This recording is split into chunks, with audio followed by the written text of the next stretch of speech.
Ecclesiastes 7. A good reputation is more valuable than costly perfume, and the day you die is better than the day you are born. Better to spend your time at funerals than at parties. After all, everyone dies, so the living should take this to heart.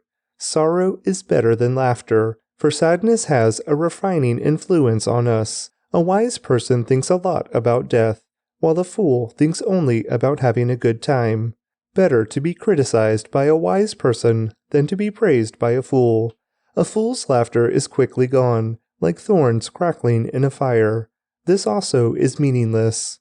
Extortion turns wise people into fools, and bribes corrupt the heart.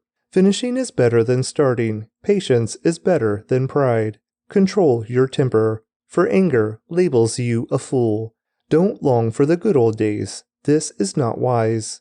Wisdom is even better when you have money. Both are a benefit as you go through life. Wisdom and money can get you almost anything, but only wisdom can save your life.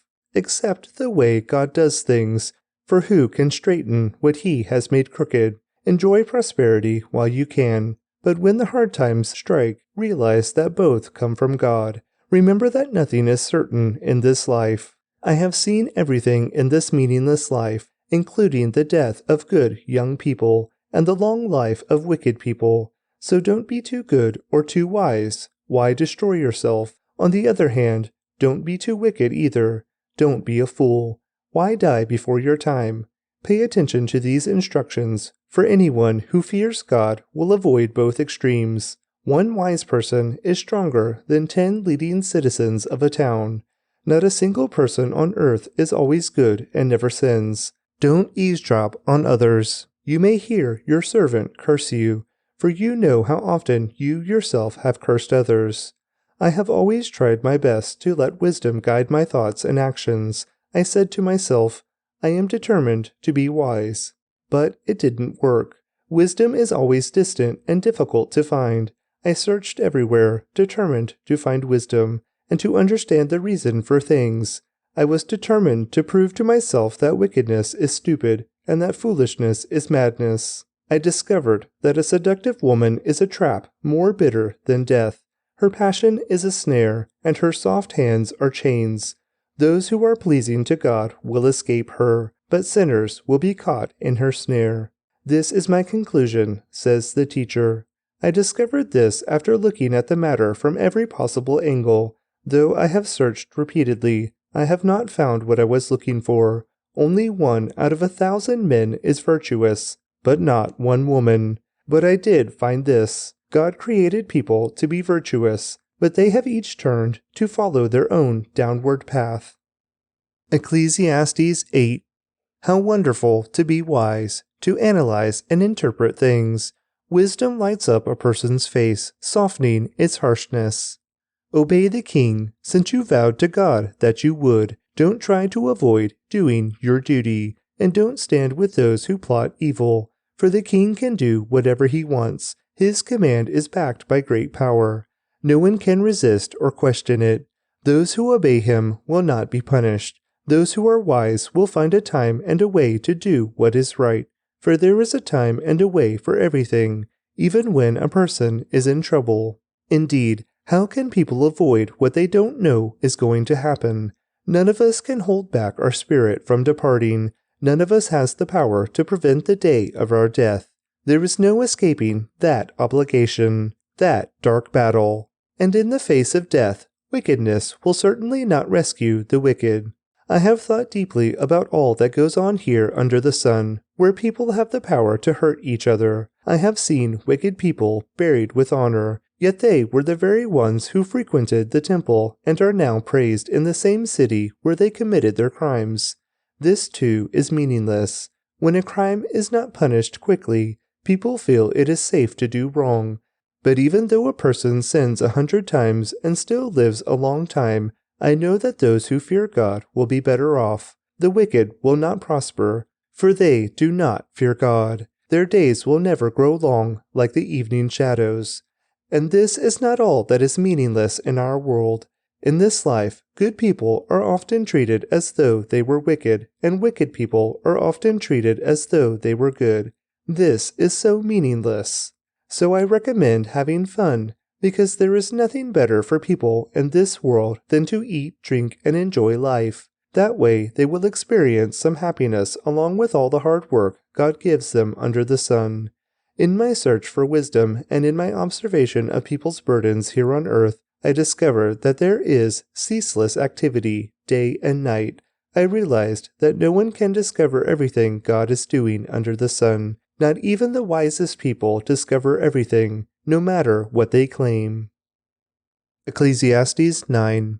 This too I carefully explored. Even though the actions of godly and wise people are in God's hands, no one knows whether God will show them favor. The same destiny ultimately awaits everyone, whether righteous or wicked, good or bad, ceremonially clean or unclean, religious or irreligious. Good people receive the same treatment as sinners, and people who make promises to God are treated like people who don't. It seems so wrong that everyone under the sun suffers the same fate. Already twisted by evil, people choose their own mad course, for they have no hope. There is nothing ahead but death anyway. There is hope only for the living. As they say, it is better to be a live dog than a dead lion. The living at least know they will die, but the dead know nothing. They have no further reward, nor are they remembered. Whatever they did in their lifetime, loving, hating, envying, is all long gone. They no longer play a part in anything here on earth. So go ahead, eat your food with joy, and drink your wine with a happy heart, for God approves of this. Wear fine clothes with a splash of cologne. Live happily with the woman you love through all the meaningless days of life that God has given you under the sun. The wife God gives you is your reward for all your earthly toil. Whatever you do, do well, for when you go to the grave, there will be no work, or planning, or knowledge, or wisdom. I have observed something else under the sun. The fastest runner doesn't always win the race, and the strongest warrior doesn't always win the battle. The wise sometimes go hungry, and the skillful are not necessarily wealthy. And those who are educated don't always lead successful lives. It is all decided by chance, by being in the right place at the right time. People can never predict when hard times might come. Like fish in a net or birds in a trap, people are caught by sudden tragedy. Here is another bit of wisdom that has impressed me as I have watched the way our world works. There was a small town with only a few people, and a great king came with his army and besieged it. A poor, wise man knew how to save the town, and so it was rescued, but afterward no one thought to thank him. So even though wisdom is better than strength, those who are wise will be despised if they are poor. What they say will not be appreciated for long. Better to hear the quiet words of a wise person than the shouts of a foolish king. Better to have wisdom than weapons of war, but one sinner can destroy much that is good. 2 Corinthians 12. This boasting will do no good, but I must go on.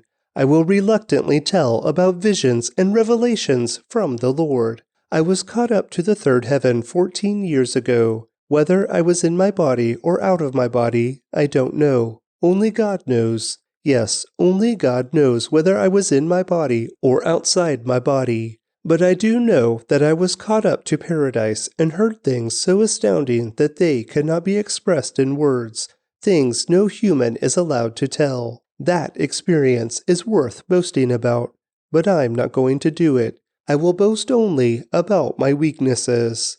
If I wanted to boast, I would be no fool in doing so, because I would be telling the truth, but I won't do it, because I don't want anyone to give me credit beyond what they can see in my life or hear in my message, even though I have received such wonderful revelations from God. So to keep me from becoming proud, I was given a thorn in my flesh, a messenger from Satan to torment me and keep me from becoming proud. 3 different times I begged the Lord to take it away. Each time he said, "My grace is all you need. My power works best in weakness." So now I am glad to boast about my weaknesses, so that the power of Christ can work through me. That's why I take pleasure in my weaknesses and in the insults, hardships, persecutions, and troubles that I suffer for Christ. For when I am weak, then I am strong. You have made me act like a fool. You ought to be writing commendations for me, for I am not at all inferior to these super apostles, even though I am nothing at all. When I was with you, I certainly gave you proof that I am an apostle, for I patiently did many signs and wonders and miracles among you. The only thing I failed to do, which I do in the other churches, was to become a financial burden to you. Please forgive me for this wrong.